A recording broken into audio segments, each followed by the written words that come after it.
એકવાર વિચારી તો જુઓ કે ભગવાન થઈને જેલમાં જન્મવાની સાથે જ પોતાના સગા મા બાપથી અલગ થઈ જવાનું.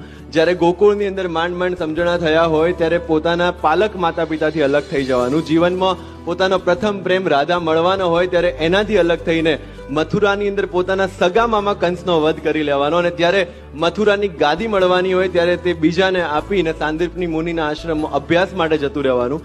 એ અભ્યાસ પૂર્ણ કરીને જ્યારે સોનાની નગરી દ્વારકા વસાવી અને શાસન કરવાનો સમય આવે ત્યારે એ જ દ્વારકા બલરામને આપીને હસ્તિનાપુરની અંદર જે મહાભારતની શરૂઆત થઈ રહી છે ત્યારે કુરુક્ષેત્રમાં પહોંચી જવાનું. કુરુક્ષેત્રની અંદર પોતાના જ બનાવેલા માનવીઓને એકબીજાનો સંહાર કરતા જોઈને ધર્મની સ્થાપના કરવાની, અને ધર્મની સ્થાપના કર્યા પછી પણ હસતા મોઢે ગાંધારીનો શ્રાપ લેવાનો, અને એ શ્રાપ લીધા પછી પોતાના જ યાદવોને એકબીજાનો વિનાશ કરતા જોવાનો, અને છેલ્લે પોતે ભગવાન હોવા છતાં પણ એક પારધીના તીરથી સામાન્ય માણસની જેમ મૃત્યુને પ્રાપ્ત કરવાનો, અને છતાં પણ આપણને જો કૃષ્ણ વિષાદ યોગ ના મળતો હોય તો એ જ સફળ છે પુરુષમાંથી પૂર્ણ પુરુષોત્તમ થવા. એકવાર વિચારી તો જુઓ.